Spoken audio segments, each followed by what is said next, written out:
باب 231 رياض الصالحين درس ان فضل كبر من فطر صائما أو هنتين ظهور براج كون وفضل الصائم إبر الكركة الذي أن يأكل نعمد عنده كمك ودعاه أدو أنيمو ودعا الآكل أدو أنيم ودعا الآكل نعمد أدو أني للمأكول نعمنا دون نعما دون عنده كمودو عن زيد بن خالد الجهني رضي الله عنه أن النبي صلى الله عليه وسلم قال من فطر صائما كله هنتين ظهور كان له لا تنتم كم كهنتي مثل أجره سيف براجي هورو دونت غير أنه سونا تنو كم كهورو دون لا ينقص بيتتاكم من أجر الصائم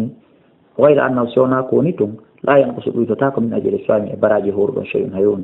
وندي في وياما هنتي دون هبا يرو براجي هورو دون ما ينسيكو ko baraji horo don divisate sendane horo don e huntin don sona don haray kala horo do jabata huntade ka gonga ko awalle goy baraji ko korka ko horo da ko duitata ko huntin do man kadi heba yermu rawahu tirmidhi wa qala hadithun hasan sahih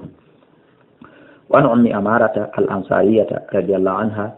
anna nabiyya wa nabiyya sallallahu alaihi wasallam dakhala ilayha وناتنا كمكة فقدمت إليه طعاما وأردنا من نعمته فقال كل نعم فقالت إني صائمة من مدهوري فقال رسول الله صلى الله عليه وسلم إن الصائم عن بين هورو تسلي عليه الملائكة ملائكة بندو أنتم إذا أكلت استيوني نعمام عنده كمكة حتى يفرغوا ها بقينا هري بدو أنادم وربما قال ها هيبي كن لا ما كانوا ديسا حتى يشبهها بهارا رواه الترمذي وقال حديث حسن وعن أنس رضي الله عنه أن النبي صلى الله عليه وسلم جاء إلى سعد كسعد بن عبادة رضي الله عنه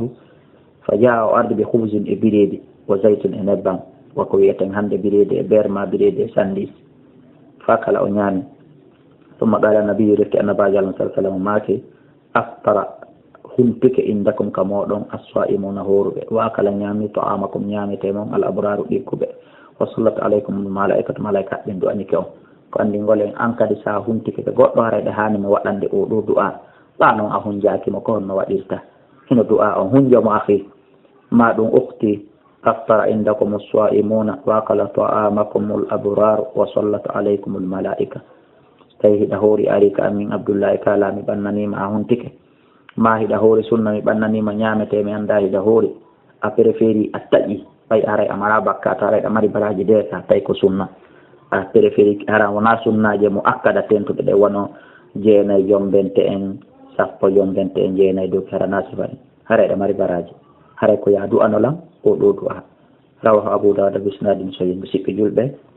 kitabu witti on ko do gasi dambugal yewte ngal fi hajju ngal don gasi fi e der riyadu salihin on haray eden natande kitabu jeena bi mana kitabul itikaf haray en gayni deftere yewtude nden fi hajju wondude suno en hajjoyali hiɗen tijjini ono gasande heɓayno ɗen sabu hajjoyen hikka kono en wi'i wallahi en heɓi information ka leydi men en heɓi nouvelle ka leydi men lagine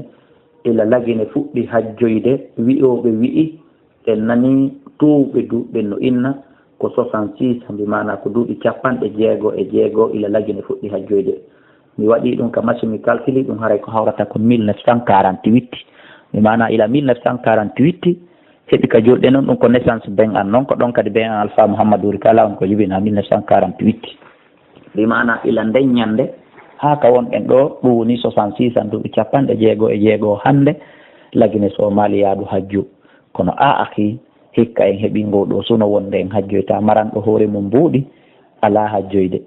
tijjiɗo heɓay julɗo Allah ko winda ɗum hajjoya taw no yowi jikke ɗon no yowi tamawɗon wala hajjoyde wota Allah nanintin en sifa o nouvelle ɗo e nder lagine aduna kala guinéyenjo foti ko laamiɗo foti ko laamaɗo waɗɗo bakkato haa ko sabimbini yo Allah monano en hikka tawa o kupay relation hakkunde meɗen e Saudi tawa o kupay hajjoygol meɗen ngol hikka yo Allah fewnu on tigi siko fewno o tayna Allah tayna o feewo foti ko laamiɗo foti ko laamaɗo yo Allah fittumo e nder leydi lagine ndin naɓamo ka lorraji makko ɗin hewtata en ya hayyu ya qayyum sabuna hiɗen andi Allah hino daali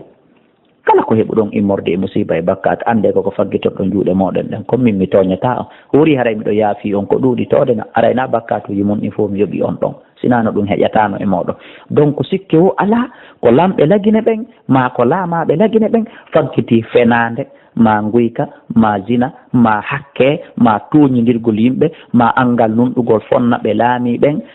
koko gotele ɗin ɗon bakkatuji ɗon ko jama lagine faggiti ma wuritode no gasara ɗiɗo fo tode no hawtidira faggita ɓay hiɗen andidiri e nder lagine ɗo hiɗen sottodiri hiɗi renidiri ɗiɗi mi konti ɗo merguede hiɗi waɗede e nder lagine angal nunɗol angal fonnugol ɓe laamiɓen ɗum hino fewnditi en wowlay ɗum haute voix en hulata ɗum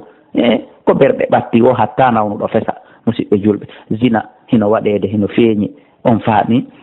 nguyka hino waɗede hino feeñi corrompi hino waɗede hino feeñi janfodirgol e penal e ñoore wargoji fureji no hoccede e foseji ɗum fo muɗum hino feeñi ɗin piiji fo muɗum hino feeñi sirku kan haalaka laamiɓe no sirkude fiita follo ɓe laamaki no sirkude fi yo laamo marɓe hino sirkude fiita perdu ɓe mara no sirkude fi yo heɓu e ko nanditata e ɗum e janfodiro e guykaje guyale ɗum ɗo fo muɗum hino fewndi ko ɗum waɗi si Allah monani e musidɓe julɓe yo hooreɓe lagine ɓen yoɓe tuubu yoɓe fonnuɓe ɓe laami ɓen ko ɗum min Abdoullahi Kala woni komi wasi en yoɓe fonnuɓe ɓe laami ɓen ɓe nunɗa yoɓe nunɗu e jawle lagine wonɗe yaltude ɗe recherche kono yaltude ka leydi lagine ko port e frontiére ji ɗi woni naadude ko porto ɓen donji koɓe woni en okkude yoɓe nunɗuɓe investa ɗum ɗo e nder leydi lagine ɗin ɓe senditana ɗum ɗo population lagine on hara ɓe ñaamali jawle ɗen ɓe watta ka jiiba maɓɓe ɓe udditoya compte bancaire ji extérieur ji ɓe marana hoore maɓɓe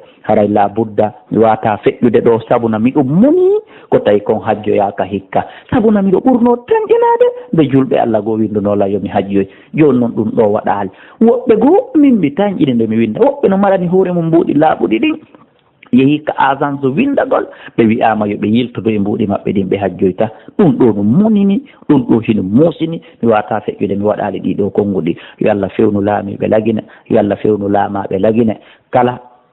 wonɓe faggitade ɗiɗo bakkatuji Allah fewnu ɓe siko fewɓe so tawina fewoɓe Allah tabaraka wa taala martinɓe hakkudeji meɗen o acca e hakke ko yewtere nden juuti kon e kañum baabu 231 on ko be laaɓodiri leydu jaatigui ma sadiki ka man sodaka ka laman soddaka ka jaatigui ma ko wowlanɗoma gonga haysi welete haysi mettete wona gonguinɗoma eko woluɗa kon hara goɗɗum ko fenade goɗɗum ko gonga e kadi ko ɓerɗe ɓatti o hatta nawnuɗo fesa fi miɗo andi konnguɗi en ɗin jentate ka radio ka télévision jentate ka avion ka nder bureau ji jentate ka guesele ka parawol ka wuroji jentate ka danki jentate ka leymango jentate ka julide haɗatami wowla ko tawata Allah no yamiri kon yo wowle haɗatami haɗa ko tata no haɗini kon haɗatami yamira ko tata ko hino hani yamirede musidɓe julɓe ko Allah huleten suusen tagore hedditinde yo Allah hisin en e jungo ayɓe meɗen ɓen amin wallahu a'la wa a'lamu.